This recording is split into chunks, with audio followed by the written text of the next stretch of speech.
பொதுவாகவே நாம் அனைவரின் வீட்டிலும் பல்லிகள் அதிகம் இருக்கும். ஆனால் வெள்ளை நிறத்தில் பல்லிகள் உங்கள் வீட்டில் இருந்தால் அதை அடித்து கொன்று விடாதீர்கள் எப்போவும். எதற்கு அப்படின்னு தெரிஞ்சு கொள்வதற்கு முன்னர், உங்கள் வீட்டில் வெள்ளை நிறத்து பல்லி அதிகம் இருக்கிறது என்றால் எங்கள் பொதுநலம் கமெண்டில் சொல்லுங்கள். வெள்ளை நிறத்தில் பல்லி உங்கள் வீட்டில் இருந்தால் நீங்கள் சரியான தெய்வத்தை வணங்கி வருகிறார்கள்.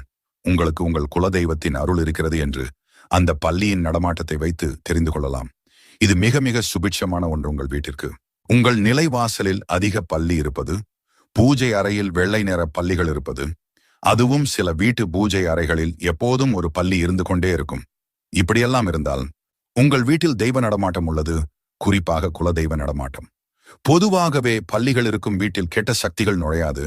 ஆனால் ஒரு சிலரின் வீடுகளில் பல்லிகள் இருக்காது, ஏன் பல்லிகளின் சத்தம் கூட கேட்காது. அப்படி இருந்தால் அந்த வீட்டில் துஷ்ட சக்திகள் இருக்கும் என்று அர்த்தம். அதனால் அந்த மாதிரி வீடுகளில் நீங்கள் இருந்தால் அதை மாற்றிவிடுங்கள்.